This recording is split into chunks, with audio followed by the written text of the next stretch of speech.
El Aeropuerto Internacional Jorge Chávez se quedó sin luz. ¿Qué pasó? No hubo un plan de contingencia y sobre todo, ¿quién o quiénes son los principales responsables? Te lo cuento directo a la vena. Pero antes de comenzar, no olvides darle like a este video, suscribirte a nuestro canal de YouTube y darle click a la campanita. Ahora sí, vamos por ese apagón aéreo. Ocurrió una situación inédita. A ver, el Jorge Chávez, el aeropuerto internacional, que justamente es la puerta de entrada a nuestro país, la puerta de entrada y la puerta de salida. Es el punto nodal más importante de interconexión aérea, se quedó sin luz. Llegó el apagón a esta infraestructura y es increíble porque estamos hablando de un nivel de afectación tremenda. A ver, los últimos cálculos del propio Ministerio de Transportes y Comunicaciones, del ministro Raúl Pérez Reyes, es de 128 vuelos cancelados. Señores, 128 vuelos cancelados implican cerca de 9.000 pasajeros afectados y nos podemos quedar cortos porque no se ha hecho el balance final, porque no solamente hablamos de vuelos cancelados, sino que también hablamos de vuelos reprogramados, planes de viajes de miles de personas, de peruanos y extranjeros que salían o venían hacia nuestro país o que volaban al interior del país, que lamentablemente se han visto afectados y golpeados porque simplemente el Jorge Chávez, el aeropuerto internacional del Perú, se quedó sin luz. Para ser más específico, la pista de aterrizaje, desde donde despegan los vuelos o aterrizan los vuelos, se quedó sin energía eléctrica. Los aviones no podían ver y por eso simplemente se tuvieron que cancelar cientos de vuelos, porque evidentemente por razones de seguridad ningún avión va a despegar o aterrizar en una pista de aterrizaje que no tiene luz. A ver, pero la gran pregunta que nos hacemos y que todavía cientos o miles de peruanos se hacían el día de ayer, que veían que sus vuelos se habían cancelado o reprogramado, es ¿qué es lo que tiene que pasar para que en un aeropuerto internacional simplemente se vaya la luz y se cancelen los vuelos? A ver, lo que informó Corpac, que administra, que opera la torre de control y vela por el buen despegue y aterrizaje de los aviones, es que ocurrió un cortocircuito, ojo, en el cableado subterráneo de esta pista de aterrizaje que dejó sin luz, sin visibilidad a los aviones durante las horas de la tarde, alrededor de las 5 de la tarde. Y este fue el problema principal. Y uno se pregunta con esta información, ¿acaso no había un plan de contingencia? Es decir, ocurre un cortocircuito en la única pista de aterrizaje operativa hasta el momento, que deja sin luz, sin visibilidad a los aviones y no hay un plan de contingencia, no hay una fuente de energía adicional ante una situación de este tipo que puede pasar. A ver, y la respuesta del presidente de Corpac, José Luis Barrios, ojo, institución que depende del Ministerio de Transportes y Comunicaciones, porque sí, es del Estado, es que efectivamente no hay un plan de contingencia. No existe un plan de contingencia ante un cortocircuito en el cableado subterráneo de la pista de aterrizaje.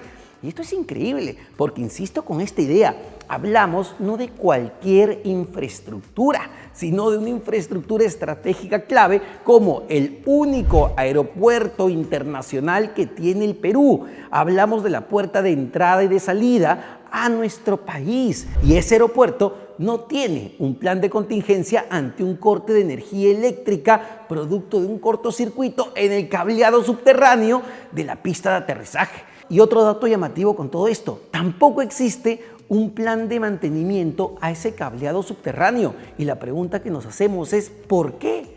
¿Por qué no existe un plan de mantenimiento?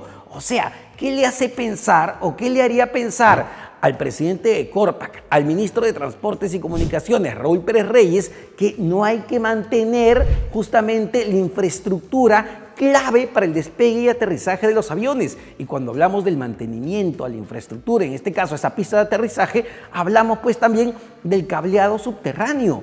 ¿Por qué no existía un plan de contingencia y por qué no hay un mantenimiento constante o periódico justamente a este sistema eléctrico que es clave y básico para que los aviones despeguen o aterricen en nuestro país? Francamente, no se entiende. Y no se entiende porque uno diría, a ver, hablamos de infraestructura estratégica, hablamos de infraestructura clave, porque hablamos de la vida de millones de personas, no solo peruanos, millones de personas que viajan, aterrizan en nuestro país, aterrizan en Lima, aterrizan en ese aeropuerto todos los días.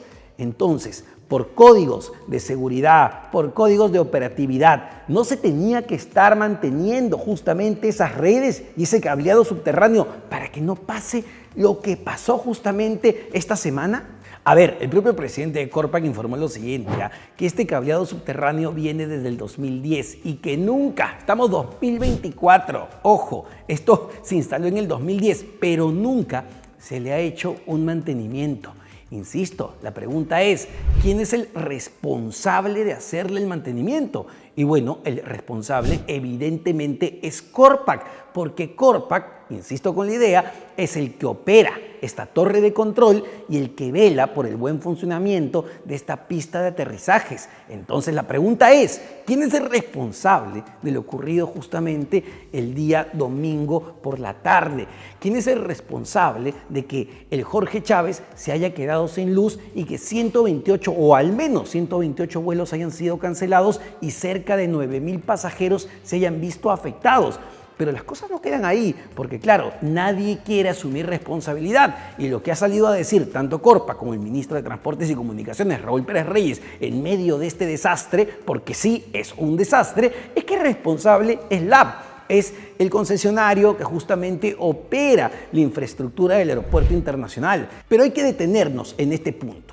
A ver, el ministro Raúl Pérez Reyes dice que LAP es el responsable porque ya a estas alturas tenía que estar operativa la segunda torre de control y la segunda pista de aterrizaje, que es parte de este plan de ampliación y modernización justamente del Jorge Chávez y que hasta el día de hoy, pese a que se inauguró en abril de este año con presencia de la presidenta Dina Boluarte, pese a eso todavía no se puede usar la segunda torre de control ni la segunda pista de aterrizaje. En teoría ya debería estar operativa toda esta infraestructura, pero hubo una controversia. Hubo una controversia entre el operador, entre LAP, que evidentemente ha construido y desarrollado esta ampliación y esta infraestructura, y el Estado peruano a través de Corpac y a través del MTC. Cuando LAP entrega la segunda torre de control, Corpac le dice, oye, un momentito, aquí yo no te puedo recibir esto porque los vidrios que tú estás usando en esta torre de control distorsionan la visión justamente de los operadores aéreos, sobre todo cuando los aviones van a aterrizar, van a llegar a Lima. Entonces el concedente, que en este caso es el MTC, le dijo a LAP, oye, yo no te puedo aceptar esta infraestructura, pese a que en teoría la presidenta Boluarte lo había inaugurado en abril del 2023. Entonces, en este momento, LAP se encuentra levantando justamente esas observaciones, que en su momento, y hay que decirlo, OCITRAN, que es el organismo regulador de este tipo de infraestructuras, no hizo ninguna salvedad, no hizo ninguna observación, pero el gobierno, el Estado, el MTC, se basa en informes de auditorías internacionales que le dicen, no debes usar este tipo de vidrios, necesito que uses otro tipo de vidrios por la seguridad justamente de los pasajeros. De hecho, un informe encargado a la Organización de Aviación Civil Internacional, conocido como OASI, reveló que los vidrios insulados con doble acristalamiento en la torre generan una imagen virtual de las aeronaves, duplicando la visión de los aviones que se aproximan a la pista. Eso es lo que concluyó justamente este informe y eso es lo que se basó el MTC para no recibirle la segunda torre de control a LAP. Y es por eso que hasta el día de hoy ni la segunda torre de control ni la segunda pista de aterrizaje entran en operación, porque el MTC simplemente le ha dicho al concesionario, a LAP, yo no te lo puedo recibir hasta que tú resuelvas justamente este problema. Y es de eso de lo que se ha agarrado el ministro de Transportes y Comunicaciones, Raúl Pérez Reyes, para tratar de culpar justamente al concesionario LAP de lo que acaba de ocurrir. Pero a ver, puede ser que LAP no haya cumplido en detalle lo que se había acordado y esté demorando muchísimo más la entrega de esta infraestructura clave y necesaria para el país. Y hay un grado de responsabilidad evidentemente del concesionario en todo esto. Pero seamos muy claros, ¿quién es el responsable final si en realidad estamos hablando de la torre de control actual y de la pista de aterrizajes vigente? No de la nueva infraestructura, sino de la que hoy está en operación. Y la que hoy está en operación depende de Corpac. Es decir, el mantenimiento tenía que estar garantizado porque todavía no entró en operación la nueva infraestructura. Entonces, lo que estamos escuchando es una lavada de manos de parte de las autoridades, porque claro, intentan tirarle la pelota al concesionario y decirle, oye, debiste entregarme antes la infraestructura nueva. Pero lo cierto es que la infraestructura operativa actualmente no tenía un plan de contingencia. no tenía un mantenimiento adecuado en cuanto a los cables subterráneos. Y a ver, y por su parte, la gerente de comunicaciones del LAB, Rocío Espinosa, ha dicho que las declaraciones del ministro Raúl Pérez Reyes son lamentables, porque ella sostiene que la segunda pista de aterrizajes sí estaba operativa y que de hecho han salido vuelos desde esta segunda pista de aterrizajes, pero reconoce que la controversia está justamente en los vidrios de la torre de control, pero que para que salgan los vuelos desde esta segunda pista de aterrizaje no habría ningún problema. El problema con el tema de los vidrios se da cuando los aviones van a llegar justamente al Aeropuerto Internacional Jorge Chávez. Pero nuevamente, más allá de la nueva infraestructura, que ya debió estar en realidad entregada hace años, porque este proyecto de modernización ha demorado, señores, la vida. Se concibió en el 2001, para que tengan una idea, y todavía no está finalizado hoy en el 2024. Pero lo concreto es que la infraestructura actual no tiene el mantenimiento adecuado. Y lo que sí tenemos son muchos funcionarios públicos que trabajan en Corpac con planillas doradas, porque Corpac nuevamente vuelve a estar en el ojo de la tormenta. Recordemos lo que ocurrió lamentablemente con los bomberos justamente en el aeropuerto, que ocasionó la muerte de 2 jóvenes bomberos, y lo que luego nos enteramos a través de Punto Final, que algunos operadores aéreos de Corpac ganan sueldos que podían llegar a los 60,000 soles, porque es un círculo muy pero muy cerrado. Entonces, ¿de qué estamos hablando? ¿Por qué hasta el día de hoy, pese a todos los escándalos que ya hemos visto y a todos los problemas que ya hemos visto en Corpac, hasta el día de hoy el MTC no agarra esa papa caliente y no reforma de manera profunda esta institución? Porque lo que vemos en el Aeropuerto Internacional Jorge Chávez, señores, no es mucho peor de lo que ocurre en otros aeropuertos a nivel del país que opera justamente esta institución, que opera Corpac. Entonces, haría bien el ministro de Transportes y Comunicaciones, Raúl Pérez Reyes, al sincerar justamente cómo se trabaja en esta institución y quiénes son los verdaderos responsables del desastre que ha ocurrido, porque otro punto que no sabemos es cuánto nos va a terminar costando justamente lo que ocurrió el domingo pasado. Insisto con la idea, 128 vuelos cancelados, 9,000 pasajeros afectados, sin contar todos los vuelos que han tenido que ser reprogramados. ¿Cuánto es el impacto económico de ese desastre que hemos visto y cuyo responsable, a todas luces, parece ser Corpac por la falta de mantenimiento que se le hicieron o que no se le hicieron a un cableado subterráneo en esta pista de aterrizajes? Y hay un drama adicional, ¿no? Porque claro, esto tiene que ver con un desastre ocurrido el día de hoy.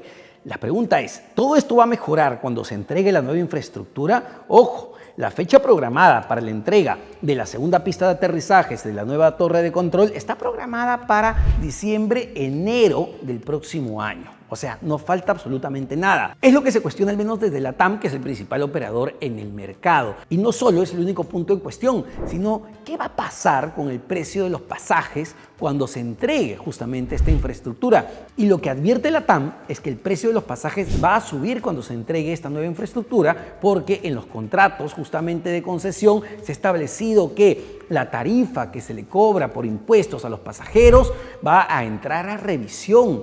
Y ojo, si esa tarifa sube, el precio del pasaje de manera directa va a subir. Y no solo eso, sino que hoy no se cobran impuestos a aquellos que deciden usar al Aeropuerto Internacional Jorge Chávez como un punto de conexión. Es decir, si yo voy de Argentina a México y uso el Jorge Chávez para hacer escala, ese pasajero no paga impuestos. Sin embargo, con la nueva infraestructura y con los ajustes hechos al contrato de concesión, ojo, ese pasajero que hace conexión en Lima sí pagaría impuestos, lo que desalentaría, según advierte la TAM, justamente que nuestro país sea el hub aeroportuario a nivel de Sudamérica. Atención a lo siguiente, porque este drama que tenemos con Corpac, que tenemos con el Aeropuerto Internacional Jorge Chávez, solo refleja un problema mayor. Y el problema mayor es que no tenemos una infraestructura acorde a las necesidades del mercado actual. Nuestra infraestructura lamentablemente es precaria y ha quedado en evidencia justamente el fin de semana cuando se produce un apagón en nuestro único aeropuerto internacional, que es el Jorge Chávez. Nuevamente, ¿quién es el responsable?